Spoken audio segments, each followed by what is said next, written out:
O que eu quero com essa empresa? Qual é o meu objetivo? Tiago Mendonça, empreendedor e executivo do G4 Educação. Hoje vamos falar em como criar marcas memoráveis. Imagina que você levou os seus clientes para uma viagem para ver o Grande Prêmio de Mônaco. Qual que era a sua tese daquilo? A galera fala assim, caramba, eu não sabia que era desse tamanho. E como a sociedade mais importante da sua vida pode influenciar na sua carreira como um todo. Isso é um processo eterno de melhoria, de desenvolvimento. Toma aquela consciência, tipo, caraca, eu preciso resolver a minha vida agora com 40 anos. Eu falou uma frase que eu falei, como é que é? Ah, é? Como assim o homem quando bate o olho ele sabe? Eu queria que tu explicasse isso. Bom, Tiago, obrigada pela participação, obrigada pelo teu tempo. Queria muito te agradecer, mas eu já queria começar te perguntando, porque hoje a gente traz pessoas aqui que fazem um diferencial e eu queria muito começar a trazer para a audiência aqui do All In sobre marcas e sobre essa construção tanto de marca pessoal quanto marca corporativa, que eu vejo que está muito junto. E para uma marca se tornar memorável, eu queria saber assim, o que tu enxerga hoje para tornar essa marca presente na mente das pessoas? Boa, Mari, muito obrigado pelo convite. Eu não estou muito no meu lugar de conforto, mas eu vou me desafiar. Cara, eu vejo muita gente querendo inovar demais fora do seu core, né? Querendo fazer coisas muito diferentes. E sempre que me perguntam como a experiência ali, tanto no G4 quanto na Turbi, quando eu passei, como é que a gente trabalhava a experiência, né? Quando a gente pensava sobre isso, pensa que você se casou, foi fazer uma lua de mel ali, escolheu o melhor hotel em Maldivas, foi fazer sua lua de mel e você chegou no hotel e tinha vários champanhes no quarto, eles preparam uma mega recepção, você ficou super feliz, só que de repente, quando você foi dormir, tinha areia no lençol, né? Acabou com tudo. Exato, como é que você ia se sentir? Claro que a primeira impressão ali, ela pode ficar por um tempo, mas o objetivo da experiência do cliente ser alinhada, né, alinhada ao propósito da marca, é justamente que a pessoa não precise sair daquela jornada que a empresa criou. Então, no exemplo do hotel ali, se eu precisei ligar na recepção para falar, tem um problema aqui, já falhamos de cara, assim. Então, sempre que eu olho para uma equipe de suporte, eu olho para ela e falo assim, cara, vocês sabem que o objetivo de vocês é fazer com que o cliente nem precise falar com vocês. O objetivo de vocês é ser dispensável, vocês precisam ser dispensáveis. Então, eu consigo, né, no G4 passam muitas empresas tradicionais que olham exemplos de Nubank, que manda presentinho pro cachorro quando acontece alguma coisa. Eles veem isso, né? Isso é o iceberg que está para fora. Mas dentro tá uma experiência sólida no core da empresa, né? Eu acho que isso é muito importante quando você pensa em proporcionar uma boa experiência. Você está você está fazendo o que você está se propondo, né? Não está quebrando. Claro que se quebrar, né, a velocidade em resolver, ela é super importante, né? Tem que estar lá e resolver. E para uma pessoa que está começando, para a gente conseguir tornar isso um pouco mais didático, eu vejo que uma boa experiência também parte da história que tu vai contar desse produto, assim. Quando tu vai pensar numa experiência de marca hoje, ou seja, para solucionar um problema de alguém que chega no G4, tu pensa que a história da marca é muito importante? Eu acho que sim, saber contar ela, principalmente. Saber contar ela, saber isso em todos os canais. A contratação do cliente, super importante, ter o cliente certo na hora certa, porque não importa o seu produto ser perfeito para um cliente que não está lá, né? E, cara, nessa história que você conta, é muito importante você mexer na cabeça de todo mundo que está sendo responsável por essa experiência, né? As pessoas, elas se pegam colocando como o cliente como errado por escolher a opção que não era a certa, de seguir um caminho que não era o certo. E, na verdade, né, o cliente, né, tá certo. Até quando ele tá errado. Até quando ele tá errado, ele tá certo. Até quando ele tá errado.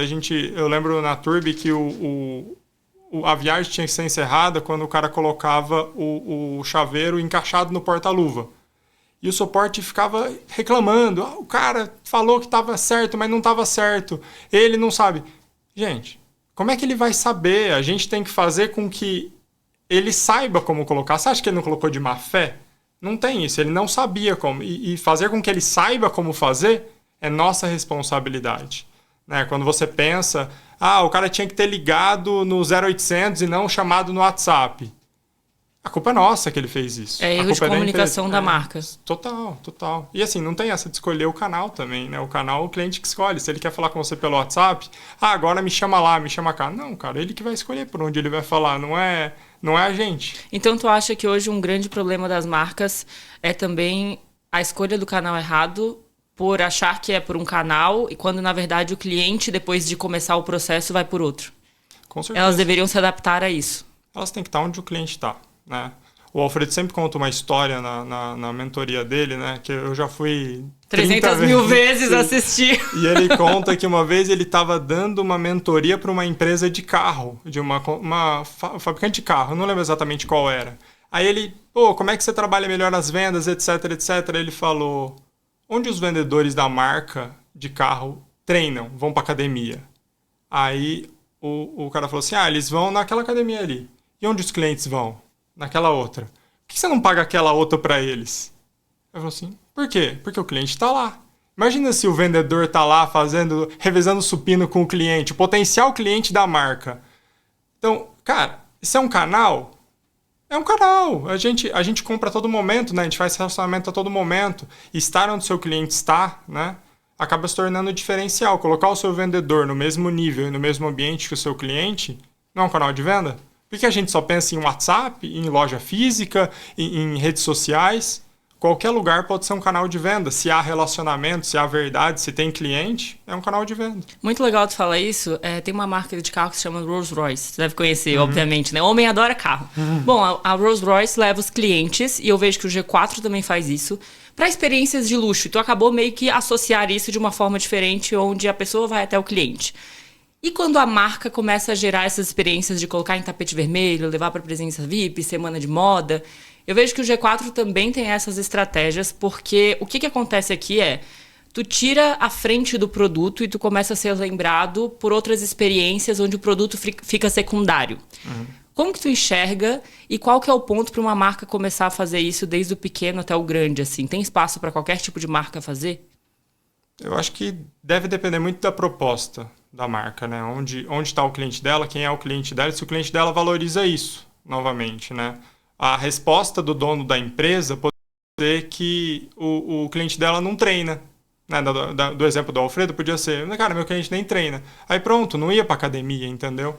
Então, isso tem que fazer sentido num contexto maior de estratégia da marca, de posicionamento da marca, né? A gente sempre fala, essas ações de marketing, branding, tudo, no final do dia a empresa nasceu para dar lucro. Ela precisa dar lucro. E esse lucro ele tem que ser dividido em ações de curto, médio e longo prazo. A empresa focar 100% no longo prazo é ruim, 100% do curto também é bom. Também é ruim, tudo é ruim. 100% do curto, 100% no longo. A gente precisa mesclar essas coisas. Teste de marca, uma campanha como essa, fazer os caras viajarem, parece um negócio muito mais de loyalty, parece um negócio de atrair as pessoas que você quer que sejam seus embaixadores. Então, como todo teste, né, que eu faço com o meu time, que eu proponho, que quando eu sou envolvido, eu provoco as pessoas a pensarem no porquê que aquele teste está sendo feito e qual que é a tese dele, qual que é o objetivo daquele teste. Porque depois de um tempo, imagina que você levou os clientes para uma viagem para ver o Grande Prêmio de Mônaco. Qual que era a sua tese daquilo? Eu acho que depois de 3 meses isso vai acontecer. A minha tese é essa. Depois de 3 meses, você deve voltar e ver se a sua tese se concretizou ou não. Se aquilo foi verdade. Se aquilo foi verdade, faz sentido você continuar. Se você chegou muito perto da sua verdade, algumas coisas são muito difíceis de prever, né? Se você chegou muito perto e tal, faz sentido. Agora, quando a tese se perde, por que você vai continuar batendo naquela tecla, né? Eu vejo que com a saturação de canal, né? Os canais estão sendo saturados, todo mundo investindo muito pesado nos canais existentes, você fica nessa sinuca de, cara, tudo que eu for fazer gastar dinheiro, é melhor eu gastar nos meus canais existentes. Porque também te dá mais segurança, né? A pessoa também, na verdade, ela tá fazendo o que para ela parece mais seguro do que arriscar o novo. Lógico. Só que no longo prazo, isso é seguro? Você precisa descobrir novos canais. Eu não conheço nenhuma empresa que não queira descobrir novos canais de venda. Só que o que você faz para descobrir? Aí é alinhamento de objetivo, né? Você ter um time ou ter alguma parte da empresa que você fale, cara, você tem 10% da verba para testar novas coisas. E criar regra. Era exatamente isso que essa regra que eu acho super importante. Não é fazer um teste e jogar pro céu. É, cara, eu vou fazer um teste de criar um clube de wakeboard meus clientes e eu acho que depois de 3 meses esse vai ser o resultado. Depois de 3 meses tem que ter algum número para falar qual que foi o resultado. Para comprovar que deu certo. Né? Eu falo muito do exemplo de podcast do G4, né? O G4 ele criou ali um estúdio de podcast para fazer muito podcast.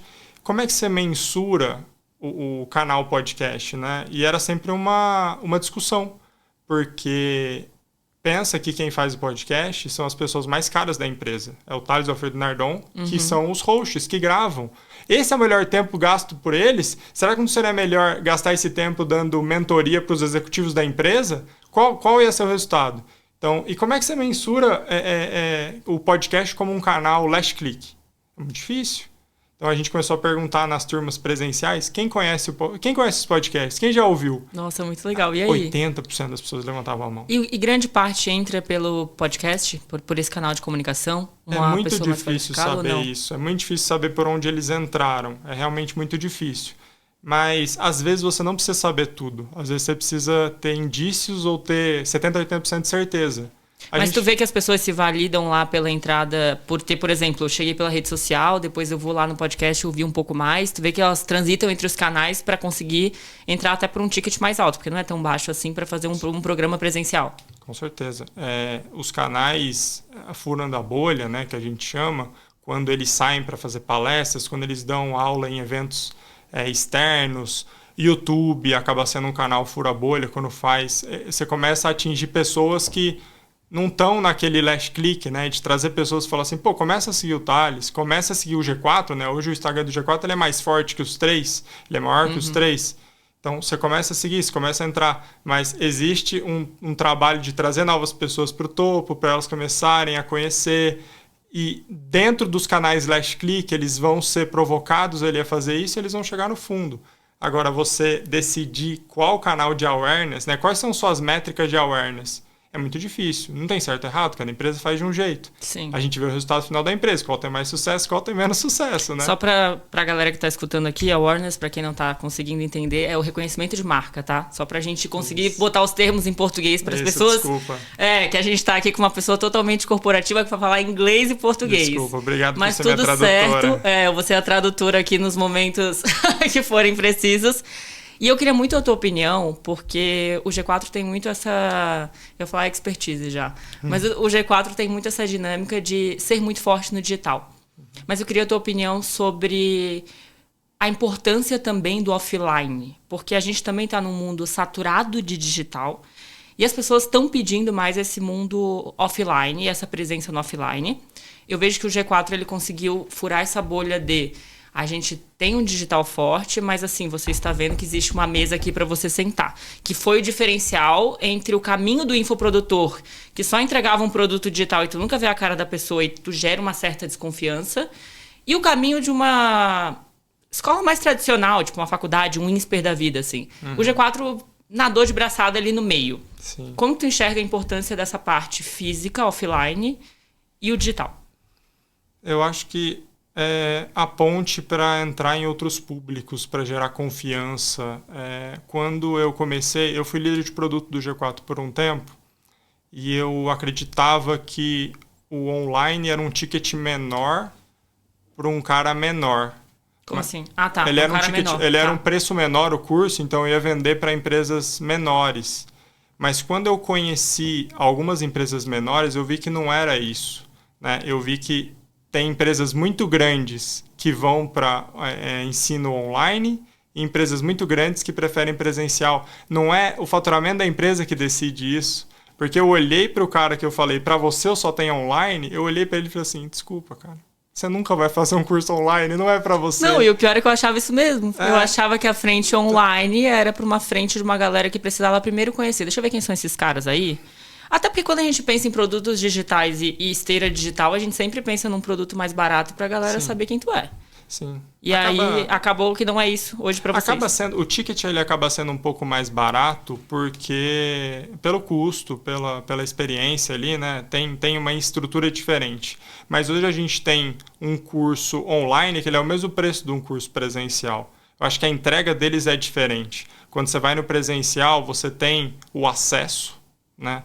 O valor do acesso aos mentores, do acesso aos alunos, o networking como um valor, né? E no online você tem a liberdade de assistir quando você quiser, de assistir de novo. Se o cara tá no meio da aula do Alfredo lá na imersão, né, no presencial, e a empresa dele cai uma bomba, ele sai da sala, acabou. Tipo, ele não vai mais ver aquilo. Claro que ele vai entrar no suporte, vai falar, perdi e tal. A gente vai falar para ele assistir outro dia. Mas ele precisa estar num bom dia. Agora, se ele está no online, ele consegue rever aquilo, ele consegue ir mais profundo nos temas também. Online tem esse desafio de ser mais profundo nos temas. Numa aula presencial, você tem o tempo de atenção. O Thales, ele dá 5 horas de aula. Quanto tempo de verdade você acha que a galera presta atenção muito, assim? Isso é limitado, né? Então, acaba sendo uma aula para a galera pegar os pontos, né? E conseguir juntar e falar, cara, isso eu vou aplicar no meu contexto, isso aqui eu consegui absorver. Se é online, ele tem mais profundidade do tema. Ele consegue entrar e falar assim, eu gostei desse tema, eu quero desenvolver esse tema e entrar mais a fundo. Então, são públicos muito diferentes. O presencial tem entregas. E para o G4 ter o escritório, ter 2 espaços de eventos, né? Quando eu entrei, a gente fazia eventos no hotel. Era descaracterizado, né? Eu fui nesse evento do hotel, mudou agora. A gente faz o nosso espaço. Quando é até 200, 250 pessoas, a gente faz o nosso espaço. Pô, é diferente. É todo caracterizado e tal. O cara vê que existe alguma coisa. A gente tem produto, né? Um produto que às vezes é um brinde, às vezes o cara comprou muita coisa e vai, que é uma visita ao nosso escritório. A galera fala assim, caramba, eu não sabia que era desse tamanho, eu não sabia que tinha tanta gente. Né? Eles adoram ver como é que é a dinâmica do time de vendas, do time de suporte, do time de CS, como é que são as salas, o estúdio de podcast lá. Então, dá uma confiança na empresa. Cara, isso aqui é uma escola, né? Não é uma pessoa que abriu uma barraquinha. É que muita gente hoje no digital está desacreditado por causa disso. Porque, na verdade, qualquer pessoa poderia abrir a sua barraquinha no digital e vender qualquer coisa. E o G4 fez isso com muita maestria, que foi construir uma coisa concreta e colocar para as pessoas, assim. Só que isso também está muito distante de uma realidade de alguém que talvez tenha uma empresa menor e não consegue chegar nessa proporção tão rápido.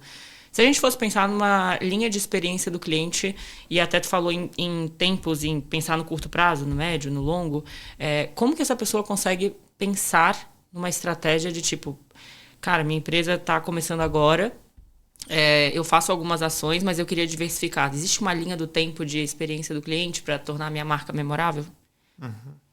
Cara, as empresas têm estágios diferentes, né? Existe um primeiro estágio que você só precisa provar que você resolve uma dor.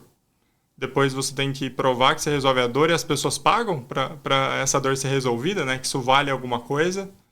E depois que você provou que você tem alguma coisa a oferecer, que as pessoas pagam por isso, e importante, elas voltam a pagar por isso, porque quando você falou de lançamentos, né? Infoprodutores, fazer 1 milhão uma vez, né? Fazer o 6 em 7 uma vez, vários fizeram, né? Mas quantos fizeram mais de uma vez, né? Eu lembro de uma palestra do Ícaro de Carvalho, eu acho que ele falou que a lista dos tops vendedores online, ela mudou 9 dos 10 nos últimos 10 anos.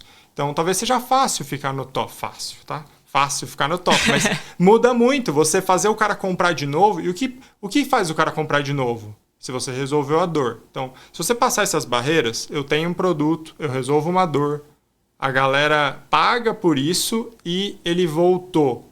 Você começa a querer tornar isso mais eficiente, certo?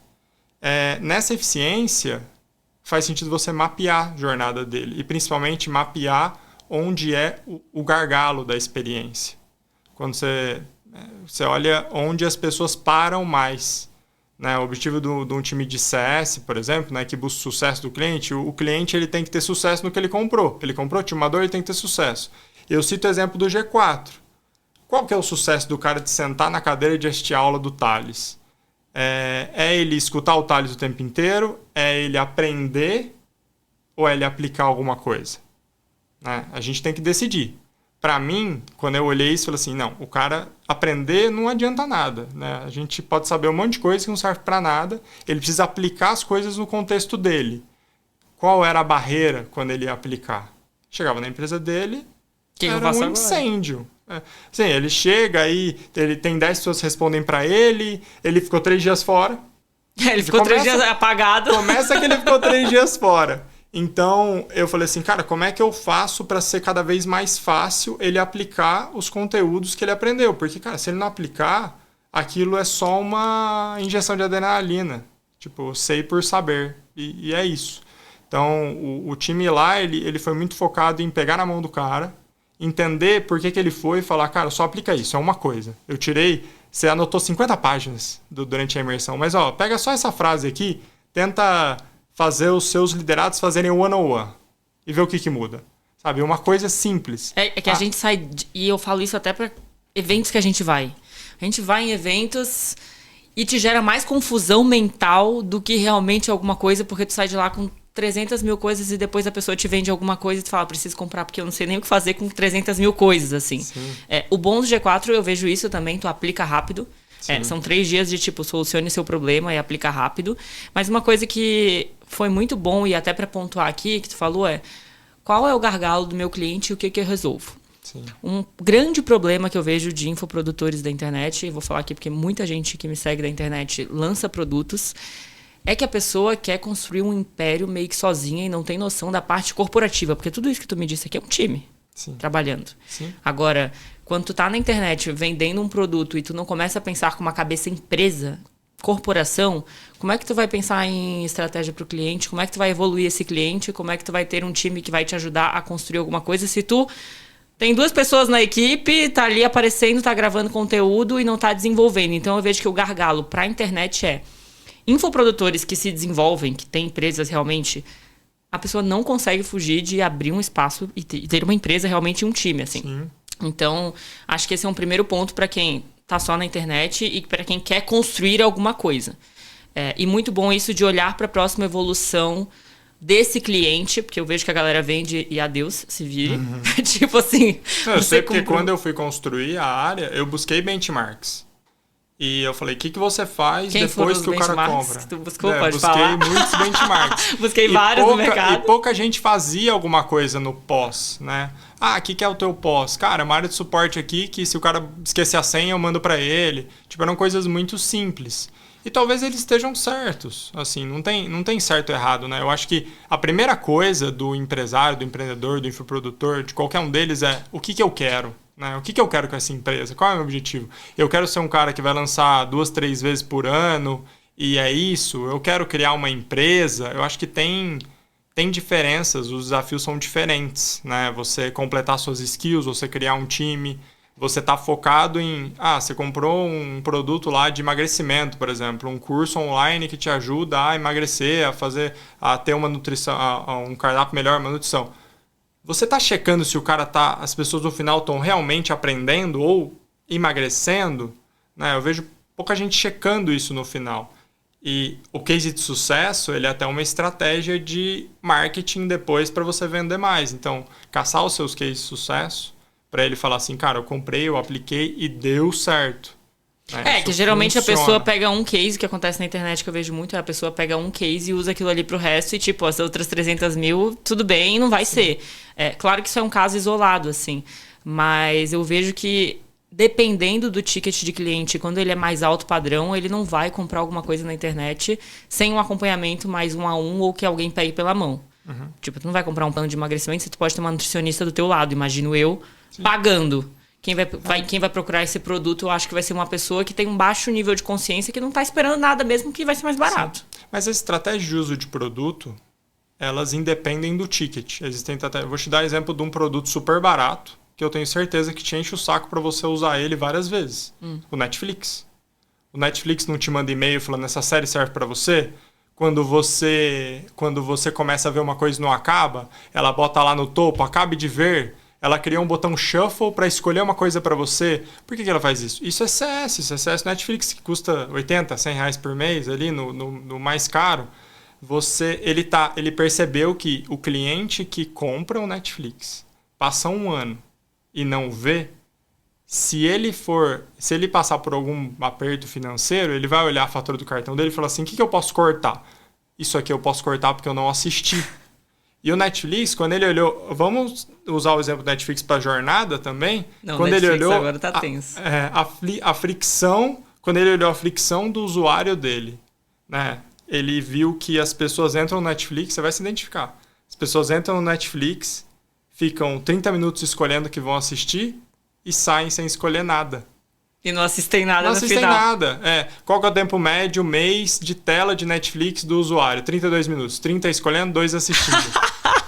O que eu faço? Eu preciso ajudar as pessoas a escolherem. O que ela começou a fazer? Vou fazer uma série, recomendações. Pessoas parecidas com você assistem isso. Ele começa a falar assim, cara, a escolha é mais fácil. Quando você tem um universo de escolha, você fica lá. E quando são 2 pessoas? Acabou, né? Que vão ficar discutindo eternamente. Gente, mas eu vou falar, eu nem tenho Netflix pra ter noção.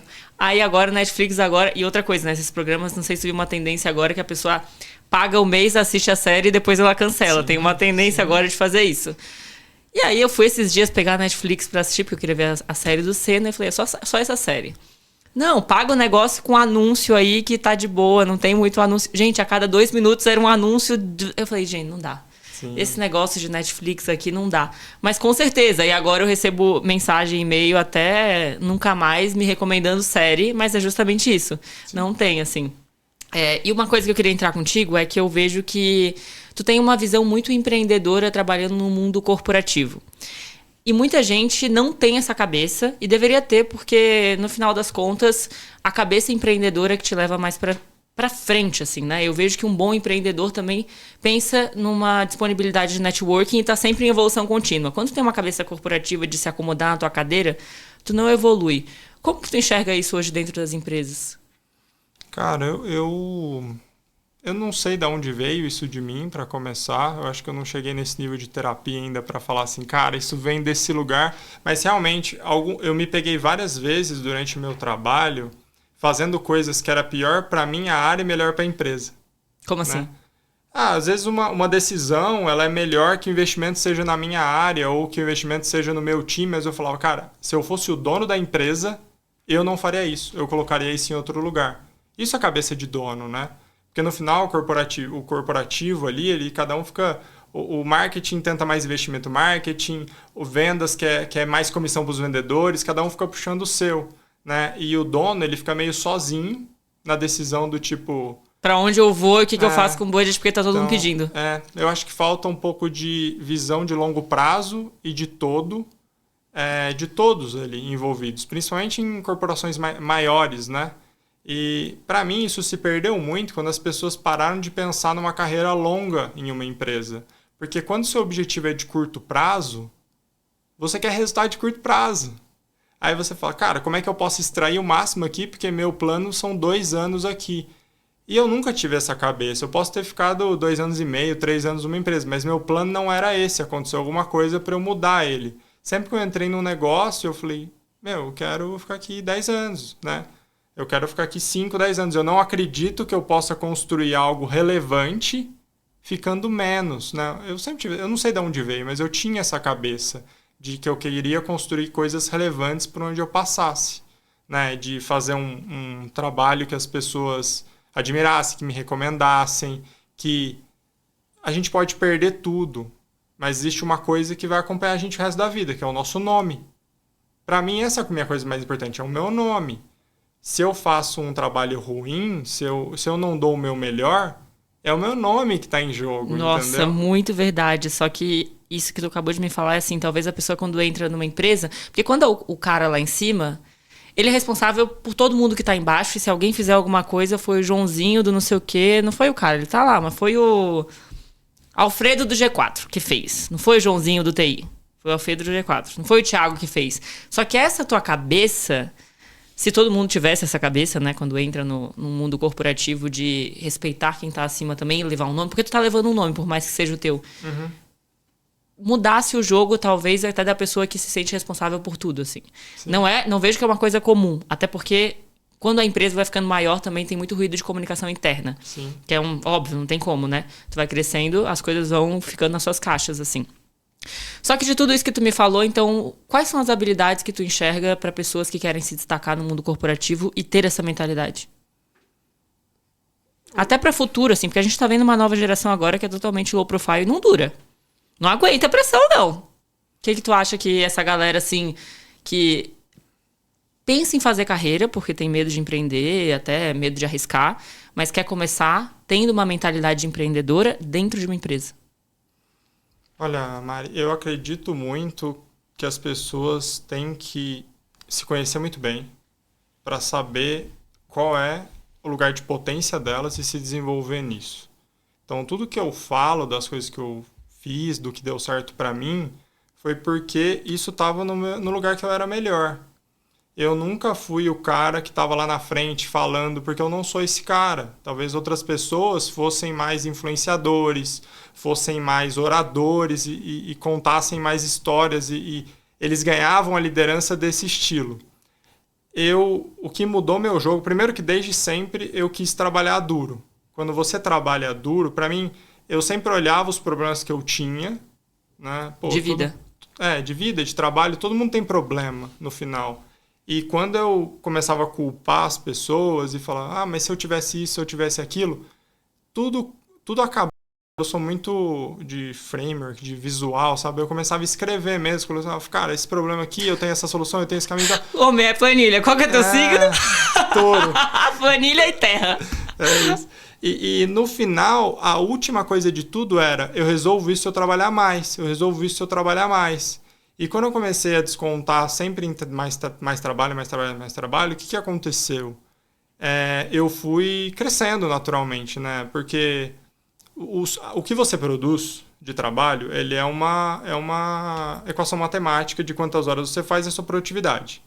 Gente, aprendam isso, pelo amor de Deus, porque alguém tá colocando isso agora em números. É muito boa, gostei, assim, vai, continua. Minha produtividade é muito baixa, né? Eu tinha começado a trabalhar há pouco tempo. Mas se eu trabalhasse muito, talvez eu passasse alguém que trabalha menos e é mais produtivo.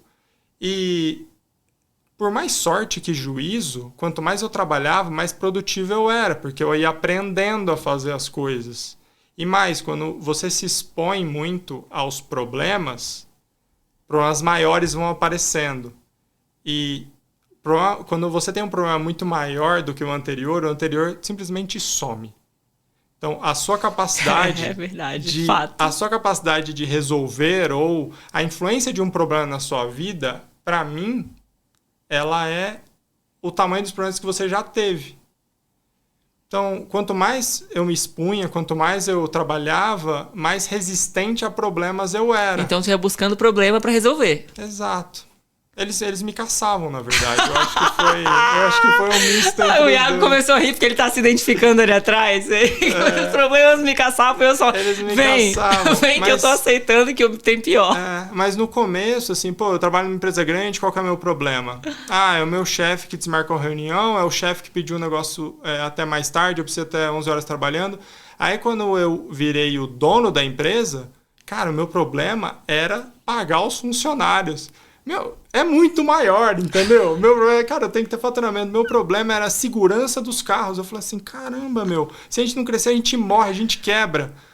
Esse problema é muito maior. Sério, o cara me pediu um negócio para trabalhar até mais tarde, eu agradeço no final do dia, entendeu? Você passa... pode dar trabalho pra esse aqui que ele quer. Você passa a ter mais resistência ao problema. Acho que as coisas vão ficando menores.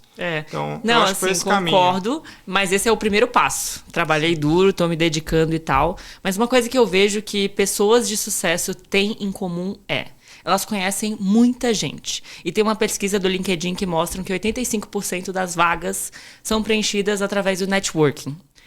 Qual que é a importância para ti desse networking, seja dentro de uma empresa ou fora dele?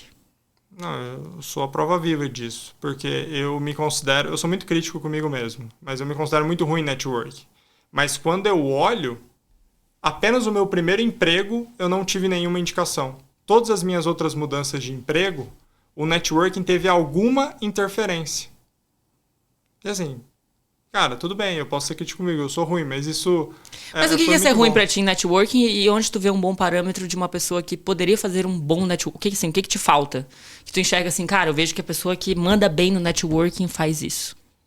É, eu acho que conhecer mais pessoas, Se dispor nos se lugares. dispor. Eu não sou uma pessoa que se carrega, eu não me carrego em ambientes com muitas pessoas. Eu me recarrego Mais introspectivo. sozinho, né? Eu vejo muito almoço. Eu adoro almoçar sozinho. A solitude para mim é A gente tá no paz. mesmo barco. Paz. Só que tem coisas que são necessárias. Por que são necessárias? Porque eu escolhi um caminho que eu não posso ficar sozinho, certo? Isso é uma escolha. E a escolha ela tem coisas ruins e coisas muito boas, claro. Mas quando eu olho, eu vejo pessoas que são muito melhores em networking. Mas para mim o networking sempre foi muito importante. Desde o meu primeiro trabalho, eu conheci uma pessoa que me levou para outra, eu conheci uma pessoa que até entrar no G4, Foi networking. o Nardon conhecia o fundador da Turbi e eles se falaram. Então, teve uma pitada de networking. Até entrar na Turbi, né? O fundador da Turbi, para ele me chamar, ele me conhecia de um antigo trabalho meu. E ele pediu referências. Então, existe networking, existe fazer um bom trabalho, porque Que é a base. a base... Mas o networking também te leva longe. Muito Eu vejo importante, muito isso sim. também, porque assim, às vezes tu pode não ter uma base boa, mas pelo teu networking tu aprende o técnico depois. Sim, Tem isso, com assim. certeza. Então tu acaba considerando networking ainda mais fundamental do que essa parte técnica. Eu acho que ele é uma parte da parte técnica, porque quando você aprende coisas, você aprende sozinho estudando, você aprende aplicando, mas você aprende muito com outras pessoas, que é o networking. Então, quando você é exposto a pessoas, você precisa escolher muito bem as pessoas que você vai gastar seu tempo, claro. Mas quando você é exposto a pessoas melhores, a pessoas que estão nos desafios que você está aprendendo também, você está melhorando sua parte técnica, querendo ou não. Você está Sim. sendo importante, você tá sendo relevante para as pessoas e dando a chance delas te conhecerem, dando a chance de você deixar a marca na cabeça delas que você é presente, entendeu? Eu acho que esse é o grande desafio. E minha pergunta assim, eu sei que tu trabalha muito e muitas pessoas que também vivem o mundo corporativo trabalham muito e acabam se limitando ao ambiente trabalho-casa. Para essas pessoas que querem melhorar o networking, como tu enxerga possibilidades de saírem da bolha? O que tu indicaria assim, putz, isso aqui é mais certeiro, visando também essa conexão com o cliente ideal dela? Buscar os ambientes. Primeiro, sim, pensando numa coisa sustentável, tem que ser uma coisa que você também goste, né? Não adianta falar assim, eu quero fazer networking e eu vi que aquela academia de jiu-jitsu tem pessoas interessantes, mas, cara, você odeia jiu-jitsu, isso não vai funcionar no longo prazo, entendeu? Mas eu acho que aliar uma coisa que você gosta, né? Um interesse seu, um hobby, com o lugar que as pessoas estão, seja relógio, charuto, poker, você vai. O G4 nasceu num clube de um grupo de empresários que jogava poker junto, né? Então, querendo ou não, ele é networking, né? Networking então você puro. se colocar... G4 pra mim é networking puro. Né? Exato. Eles tinham um grupo de empresários que se reunia para jogar poker e falar de problemas, falar dos desafios ali. E nisso surgiu a empresa, né? Numa história muito curta, muito breve. Sim. Mas assim, essa é a importância. E se você olhar, eu fiquei chocado quando eu descobri isso. O Thales e o Alfredo, eles se conheciam muito antes das coisas darem certo para os dois. O Thales, ele tinha uma empresa que não era EasyTaxi, ou era EasyTaxi muito no começo, e ele contratou o Alfredo para fazer alguma coisa de marketing para ele. Não sabia que ele tinha Eles contratado. não eram ninguém. Sabia que eles se conheciam, mas não que ele tinha contratado para fazer um trabalho. Eles não eram ninguém e o Thales contratou o serviço do Alfredo. E aí, anos depois, eles se juntaram Foram se nessa mesa e, tipo, várias vamos vezes. fazer um rolê aqui acontecer, Mas que vai ser muito grande. tempo depois, Sim. tipo, 20 anos depois, eles seguiram caminhos diferentes e viram que as empresas dele deram certo, que eles venderam e se encontraram de novo. Então, cara, se eles fossem... Eu pensei muito nisso quando eles me contaram. Se você fosse só interesseiro, sabe? Eles não teriam sido marcantes um pro outro. Eu acho legal isso porque falta um pouco, acredito, nos dias de hoje, esse negócio das pessoas se conhecerem só por se conhecer E aí, se a vida mostrar que dá pra ter negócio junto, as coisas acontecem como foi isso. Aconteceu depois de muito tempo, assim. E porque também tu vai vendo... Eu sempre falo isso. Tu começa a ver coerência e autoridade que é construída com muito tempo. Até em rede social eu falo isso. Putz, as pessoas conseguem levantar uma barraquinha e ser muito bonita em 3 meses e construir um belo posicionamento. Mas, cara, a tua autoridade é anos. Eu falo isso porque quando eu lido com muita gente que quer construir essa autoridade, eu falo, cara, relaxa. Eu tô há 7 anos criando conteúdo e as pessoas hoje acreditam por conhecer a Mari no offline também, mas em 3 meses tu não vai construir um nome gigante. Sim. E é muito isso, as pessoas vão te ouvindo, assim. Mas isso é essencial. E aí eu queria uma opinião tua, porque eu vejo que agora a internet vem crescendo muito e trazendo outras fontes de renda, de trabalho, mas que no fim das contas essa autoridade ela é muito importante. E as pessoas elas estão construindo a barraquinha na internet, esquecendo até da parte de estudos, por visualizarem, grandes nomes, etc. Tu encara a faculdade como uma coisa importante hoje para o desenvolvimento dessa nova geração que está vindo, que fala assim, não vou fazer? Porque 30% hoje da galera já nem quer entrar em faculdade ou mais. Esse número só cresce. Com outras possibilidades de fonte de renda. Tu acha que, assim, faculdade hoje é importante?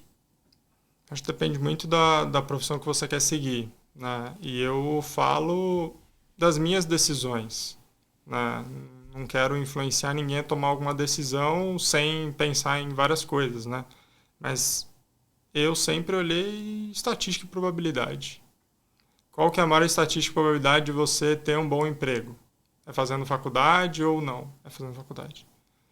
Qual que é a maior estatística de você ser um milionário? Eu sempre penso nisso. É que tem um livro que é muito bom, O Andar do Bêbado. Não sei se tu já leu esse livro. Não. Que ele é só... Eu vou te dar esse livro de presente. Ele é só estatística. Daí ele começa. Qual a probabilidade? Não sei o que. O livro inteiro é te dando base de probabilidade. Aí tu sai desse livro e fala assim, gente... Tipo assim, qual que é a probabilidade de ter uma barriga trincada? Indo pra academia ou não? Aí tu começa... Qual que é a probabilidade de não sei o quê? Mas também, acredito nisso... Eu olho pra esse lado, é que tu fala assim, o médico tem que fazer faculdade? Tem, óbvio. Só que eu vejo que a faculdade não é o conteúdo em si. Eu vejo que é a experiência que te dá e a cabeça que te abre a partir do momento que tu se coloca em disposição com outras pessoas. Sim. Porque a galera hoje também entra numa vibe muito rede social e cria uma ilusão de que vai dar certo ali essa vida digital e que parece muito fácil. Porque hoje a gente tá no melhor cenário para ganhar dinheiro, se a gente for pensar com o celular na mão e várias possibilidades. Mas falta essa experiência, que aí eu vejo que junta muito com nova geração, falta de experiência e falta de pulso para ficar nos lugares, assim. Uhum. Então, eu acredito que faculdade é muito importante para tudo, para se desenvolver e conhecimento contínuo. Porque assim, se tu trabalha duro, beleza, mas como que tu pensa em trabalho de forma inteligente hoje, tu que é o cara dos frameworks, assim, quando tu vai até aprender uma nova habilidade? Como que tu encaixa isso na tua vida, por exemplo? Eu quero aprender um novo esporte, quero fazer tal coisa. Bom, isso tem que fazer... Já passando pela escolha, escolher alguma coisa que eu quero aprender, eu tenho que colocar tempo. Eu tenho que reservar um tempo e falar, nesse tempo aqui eu vou estudar. E nisso primeiro eu busco todas as fontes gratuitas de conhecimento para isso. Então, aberto, tu faz um brainstormzão e começa a Google. Vou atrás das coisas. As AIs ajudam muito nisso, né? Se você digitar no ChatGPT, quero aprender sobre... programação Java, faça uma organização de estudo para mim só com vídeos do YouTube. Ele vai montar. Tipo, eu já fiz isso várias vezes. É legal dizer porque às vezes eu vejo que a gente que vive numa bolha aqui tá muito limitado no mundo das inteligências artificiais. Mas eu vejo que se tu perguntar para uma outra pessoa fora da bolha, por exemplo, um atleta que tá lá treinando jiu-jitsu numa academia, o cara não sabe o que é inteligência artificial, ele não tá usando ainda, assim. Sim. Então é legal deixar esse ponto, porque a maioria das pessoas eu encaro que não entende ainda o poder de uma inteligência artificial e que a gente vive numa bolha. Muito nossa bolha, com certeza. Porque parece muito óbvio. É que eu vejo muito isso, que as pessoas elas precisam do exemplo palpável para começar a usar uma coisa. Como assim? Quando você fala, por exemplo, você fala, existe uma inteligência artificial que você pergunta e ele responde as coisas. Aí, beleza, falei pra você isso, voltei daqui uma semana e falei, você usou? Aí você fala, não. Aí eu falo, por quê? Porque eu não vi case de uso. Aí eu, como assim? Cara, então eu vou te dar um case de uso. Eu acordo, eu quero estudar uma coisa, eu escrevo lá como estudar essa coisa em passos, blá, blá, te dei o case de uso. Aí você vai começar a usar. Eu vi muito isso na Turbi, por exemplo. A gente falava assim, a gente aluga carro. Aí a gente tinha 1.000 pessoas que tinham feito cadastro e não tinham usado há 6 meses. E eu ligava para essas pessoas, falava assim, cara, você tem cadastro, você nunca usou. Acho demais, o carro abre com o celular, que legal, não sei o que, a chave tá lá dentro, isso é muito legal, tem Mini Cooper. Nossa, por que você não usou? Ah, porque eu não tive necessidade, eu não vi a oportunidade. Aí, mas você não saiu da sua casa e foi no mercado? Sim. E você não pensou para isso? Não. Então, ele não tem o case de uso. Quando você dá o case de uso, você fala assim, cara, se você usar para ir no mercado, ele vai custar X e você vai levar suas compras no porta-mala, não vai ser no seu lombo, você não vai gastar Uber, etc. Quando você dá o case de uso para a pessoa, isso vai para a massa. As pessoas que veem uma AI, né, entendem como ela funciona e adaptam para a sua realidade, são early adopters. Como é que você usa isso? Né? Quando você começa a desenvolver cases de uso, né, a AI, por exemplo, eu falo para os alunos do G4 que não usam. Gente, parece tão absurdo pra mim hoje. Eu falar assim, como é que é? Peraí, como é que é? Tu não usa ainda? Parece uma coisa meio tipo, como a gente viveu numa era que não tinha hoje. Tinha, exato. Eu falo pra ele assim, teu vendedor preenche CRM? Aí ele falou, não. Aí pode preencher pra ele. Isso é um case de uso. O cara, ele não precisa da AI. Ele precisa que o CRM seja preenchido. Então, a partir do momento que os cases de uso vão sendo feitos, isso vai entrando mais na base, né? As pessoas vão mais usando. E quem desenvolver mais cases de uso para as AIs e conseguir explorar esses nichos... Ou seja, quanto mais tu mostrar como se usa, mais ideias da ferramenta as pessoas vão ter para elas conseguirem aplicar. Por que eu tô falando isso? Porque essa é uma ideia base de como funciona o conteúdo e o poder da atração na internet. Que tu tá falando de case de uso e eu tô aqui. É isso que a gente faz com criação de conteúdo. Quanto mais informações eu der e ferramentas mostrando, influenciador é total isso. E ferramentas mostrando por que o influenciador é tão bom. Porque ele mostra como um consumidor usa aquele produto. Então, o que ele está falando aqui de case de uso com IA é exatamente a mesma coisa para aplicar com uma estratégia de conteúdo. Mas adorei esse ponto. Inclusive, o Whey, que foi uma coisa nova que tu fez. E aí, eu queria entrar num tema que eu adoro, que eu sei que tu é uma pessoa muito centrada. E eu sempre converso isso com o Thiago, que é... Ele casou muito cedo. E eu vejo que talvez esse teu posicionamento, agora tu vai poder me dar a tua opinião, tenha mudado muito do teu pensamento. Porque até o momento, tu fala muito em longo prazo, em vida. E casamento também é um longo prazo, né? E tu usou até um termo muito legal. Como é que foi aquele termo no início? Sociedade... É a sociedade mais importante que a gente faz. A sociedade mais importante que a gente faz, assim. Eu adorei isso. Tu vê que... Isso mudou a tua personalidade com o tempo, te influenciou hoje? Faz parte das tuas decisões de vida quando tu pensa em ter casado tão novo? A gente falou, né, no bastidor, eu não acho que eu casei tão novo assim, mas dado o contexto do mundo hoje, acho que só casar já é uma grande novidade, né? Mas a minha decisão foi muito simples, assim. Em algum momento ali no meu processo de autoconhecimento, eu olhei várias pessoas que eu queria ser, né? Como é que você descobre isso? Geralmente são pessoas que despertam inveja em você. Você olha para a pessoa e você fala, isso é impossível de ter. Porque você duvida, porque você quer ter aquilo.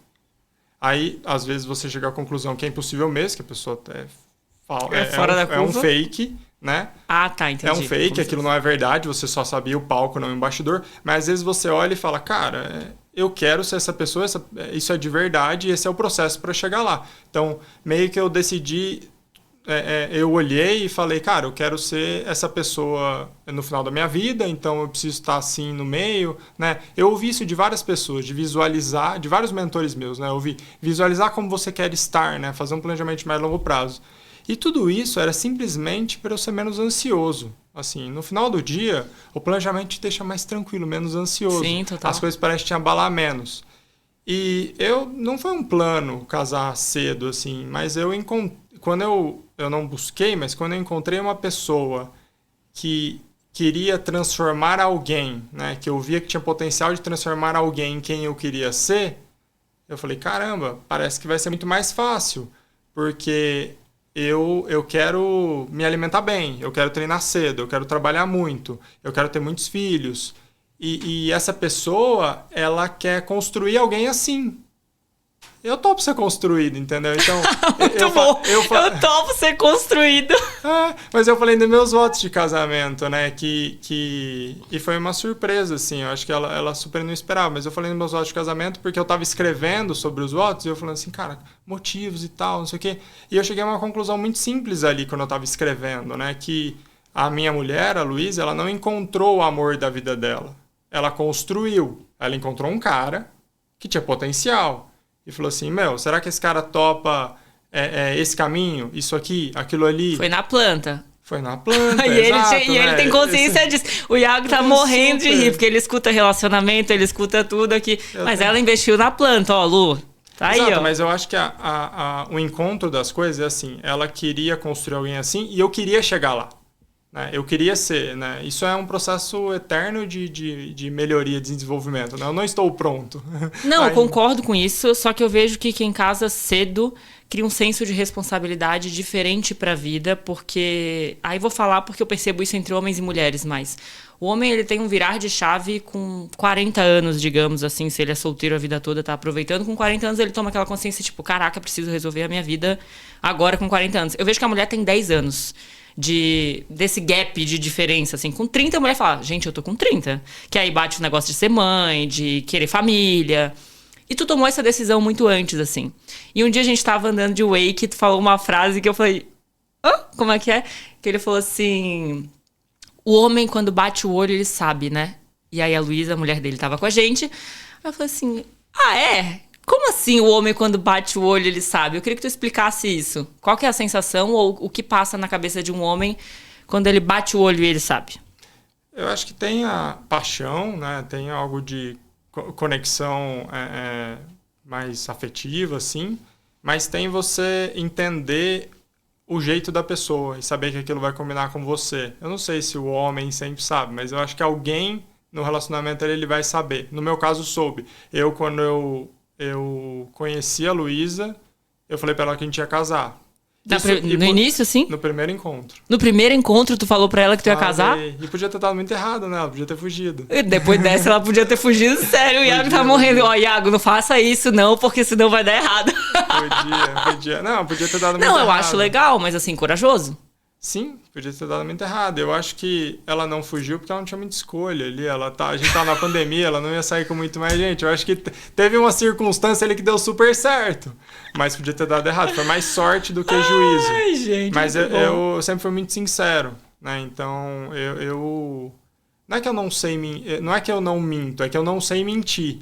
Então, quando eu mentir, as pessoas vão saber que eu tô mentindo. Assim, então, na minha cara. É horrível, melhor falar a real mesmo. Eu falo a real. E outra, eu sou esquecida também. Eu falo assim, eu faço tanta coisa, eu já te contei isso. Então, se eu ficar contando as coisas, eu falo assim, é mais fácil falar a verdade do que se enrolar. Economiza tempo pra todo mundo. Gente, Exato. Então, eu podia até fingir pra ela que eu não estava interessado, que sabe, jogar aquele joguinho. Fazer aquele joguinho do doce. Mas eu falei assim, cara, tô afim pra caramba, acho que a gente vai casar. Tipo, simplesmente. E eu acho que ela não confiou muito no começo, não. Foi um processo. Nem ela acreditou no pedido, eu acho, né? Eu falei, cara, que maluco. E assim, eu topei ser construído, ela topou construir alguém, mas é muito mais fácil nesse ambiente, sabe? Quando a pessoa quer alguém que você quer ser e você quer se tornar aquela pessoa. Não tem o peso, não tem a responsabilidade, não tem as brigas de eu não quero fazer isso, né? Não tem a cobrança, né? Eu acho que isso é o mais importante. Claro que quando você tá no meu relacionamento, por exemplo, as pessoas perguntam muito se eu brigo, se a gente briga. Gente, o que eu acho vocês dois se mostram tão parceiros, e eu vejo isso no offline também, porque a gente faz o wake junto, mas tanto digitalmente mostrando como casal, e essa energia passa, não sei como, mas passa, dessa cumplicidade de vocês dois. E no offline também, daí eu comprovei pra, deixa eu ver se é verdade isso aqui mesmo. E é verdade, gente. Mas vocês criaram isso, só que eu vejo que é uma maturidade de escolha dos dois ali atrás. E aí essa decisão de falar assim, olha, eu vou ser construído aqui. E a Lu também, então vamos junto. É difícil hoje em dia, porque as pessoas estão querendo pessoas prontas. Então essa sinceridade dos dois e a vulnerabilidade de dizer vamos nessa e vamos nessa... Uhum. Que eu vejo que vocês encontraram bem esse equilíbrio. dos dois ali. E aí eu queria entender como que tu faz para equilibrar, por exemplo, vida profissional e pessoal e como vocês não, né? Mas tu olha essas caixinhas hoje para tipo se desenvolver, organizar a tua agenda das coisas que vocês querem, não querem, planos. Como que tu enxerga a vida pessoal e profissional? É separado? Cara, você pode até separar no papel, mas no fundo você é a mesma pessoa. Eu nunca consegui separar 100%, assim, eu sou uma pessoa só. E isso até é ruim, né? Porque eu sou super metódico no meu trabalho e quando eu sou muito metódico em casa, a Luísa precisa me lembrar, eu não sou seus funcionários. Porque, cara, eu sou a mesma pessoa, né? Eu preciso ser mais contraído. Então, mas tem essa liberdade de se falar essas coisas, sabe? Eu acho que isso é super importante. Mas eu falo que as coisas são muito combinado, né? Você tem que saber combinar, né?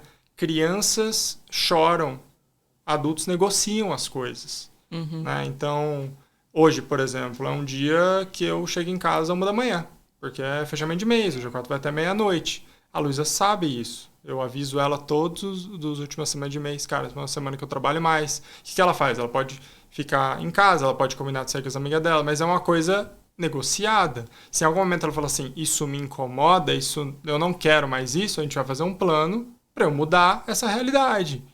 Mas a gente sabe por que eu estou fazendo isso, por que eu trabalho tanto, onde a gente quer chegar junto, né? Isso é um combinado entre duas pessoas.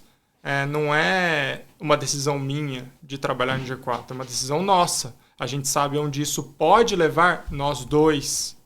Não para mim, quando você está junto, você tem que estar 100% junto. Então, tudo impacta os dois. Né? Desde, cara, é um final de semana que é aniversário do pai dela, a gente tem que visitar o pai dela porque é aniversário dele. A gente tem que combinar essas coisas juntos. A gente tem que falar, cara, a gente vai, a gente não vai, né? Eu tenho que estar do lado dela. Então, para mim, objetivos principais da vida. Tudo que eu faço, né, desde um tempo, quase tudo que eu faço na minha vida tem o objetivo de construir uma família. Esse é o meu sonho. Então, sempre que como o nosso tempo é muito limitado, né, a gente não tem tempo para muita coisa. Sempre que eu vou introduzir uma coisa nova no meu dia a dia, começar um novo hábito, eu penso assim, tá, mas isso está contribuindo para o Thiago de 40, 50, 60, 70, 80 anos. Se ele não contribui para nenhum, por que eu quero fazer isso? Entendeu? Isso tem que contribuir para algum deles. Eu vejo que pessoas de sucesso, elas têm esse alinhamento de comportamento, disciplina e mentalidade muito coerente, assim, com o processo todo. E aí, dito isso, eu queria a tua opinião, na opinião do Thiago. A mulher pode ser CEO? Com certeza, ela pode ser quem ela quiser e ela, combinando com o marido ali, os objetivos do casal, né? Eu falo muito da minha relação com a Luísa, assim, pra gente é muito bom ela ter um trabalho que é híbrido, por exemplo. Eu acho que a nossa vida seria muito mais difícil se nós dois trabalhássemos presenciais, né? Mas, cara, eu acho que tudo é combinado, né? Como eu falei, são os dois juntos. Não é o Thiago que trabalha 80 horas por semana, é o Thiago e a Luísa que juntos trabalham X horas por semana. Então, essas coisas elas podem balancear. Vai ter algum momento que eu vou trabalhar mais. Por exemplo, final de ano, a minha empresa emenda. Não tem a férias, dela não. vai direto. A emenda faz recesso, né? Tem recesso. Ah, tá. A dela trabalha. Sou eu que passei o cachorro, sou eu que faço como supermercado. Então, é uma combinação de casais. A Luísa ela pode decidir o que ela quiser ser, mas ela não vai decidir o que ela quer ser, ela vai decidir o que a gente quer ser. Esse é o mais importante. E Deus deu um papel para a mulher que o homem não pode fazer. Pro Gerar bem ou pro mal. filhos. Se que é um quiser sonho reclamar... de vocês como casal? Oi? O sonho de vocês como casal ter filhos? Sim, muito, inclusive. Então, eu acho que tem algumas coisas que a gente pode decidir o que é tarefa de cada um, tem algumas coisas que não dá para decidir o que é tarefa de cada um. Eu e a Luísa resolvemos isso fazendo um plano de longo prazo, vendo razão nas coisas que a gente faz e quando alguém achar que tem sentido olhar esse plano de novo, a gente olha esse plano de novo e vê o que faz sentido ou não. Muito legal. Eu queria te agradecer primeiro. Eu sou muito fã de vocês dois, tá, Lu? Você vai ser a próxima a sentar nessa mesa. Mas queria muito te agradecer porque eu admiro essa maturidade e eu vejo que poucas pessoas têm. Quando eu falo casar cedo, é porque é um processo de decisão mesmo que tu tomou lá atrás. E aí eu queria que tu deixasse uma mensagem agora, aproveitando esse final, até para as pessoas se inspirarem nesse plano de vida que quanto antes a gente tem certeza de alguma coisa, mais fácil fica de pensar nesse longo prazo. E a maioria das pessoas está perdida nesse longo prazo. E é difícil achar. Então, olhando para trás, assim, ou até para as pessoas que estão procurando um caminho agora, o que tu falaria? Eu acho que as coisas não começaram comigo casando cedo. Na verdade, eu saí de casa cedo. Eu fui morar sozinho, longe dos meus pais, com 14 anos. Eu decidi estudar fora, né? Eu comecei... E em resumo, o que é isso? É você ter responsabilidades desde cedo. Eu acho que quanto antes você começar a ter responsabilidade, errar, né? Ter a liberdade de errar. E existem tipos de erros das pessoas, né? Algumas pessoas elas erram por querer, sabe? Por má vontade. Esse tipo de erro deve ser... Por falta de maturidade, né? Eu acho assim, tanto faz. Esse tipo de erro tem que acabar. Mas o erro que você acha que está fazendo a melhor coisa, aquele erro que esse caminho é errado, mas eu tenho certeza que ele é o certo. Depois você descobre. Esse erro você tem que cometer cada vez mais. Porque você vai criando mais casca, você vai criando mais resistência, você vai aprendendo novas coisas. Então, quanto mais você tiver responsabilidade, você se expor ao erro, você errar querendo fazer o melhor, você vai se desenvolver. E a gente está em eterna evolução, né? A gente aprendizado contínuo. A gente é parte da natureza. Tem gente que acha que a natureza é perfeita, mas não é. A natureza está em eterna evolução. A gente também, né? Eu vi uma frase há mais de 2 anos e ela anda comigo, assim, sempre que eu tenho dúvidas e tal, que o homem mais inteligente que passou por aqui, pelo planeta, né? Um dos homens mais inteligentes, não falando de religião, ele tem uma frase muito famosa que falaram para ele, você é o cara mais inteligente do mundo. E ele respondeu, só sei que nada sei. Se ele é o homem mais inteligente e tudo que ele sabe é que ele não sabe, quem é a gente para saber alguma coisa? Entendeu? Então a gente tá sempre aprendendo. Entendeu? Muito bom. Ele era muito inteligente, ele não sabia nada. E ele tinha essa consciência. Muito bom. Agora, para fechar, só porque eu sei que tu é uma pessoa que lê muito e tu tá sempre postando isso e a gente vai deixar as tuas redes sociais. Deixa um livro que tu fala assim, esse é o livro para 2025 para quem tá escutando esse episódio de hoje. Cara, um dos melhores livros que eu li foi Clear Thinking, que me abriu a cabeça para várias coisas, vários hábitos que eu tinha, várias coisas que eu gastava energia e tempo, e ele me mostrou que dá para ser diferente. Eu acho que todo mundo deveria ler. Pensamento Claro, acho, em português. Eu não sei em português. Eu vou deixar aí para vocês na descrição do vídeo. Mas é isso, queria muito te agradecer. Passou super rápido, gente. Sim. Passou muito rápido, mas eu te espero aqui de novo para um próximo episódio. Muito obrigado.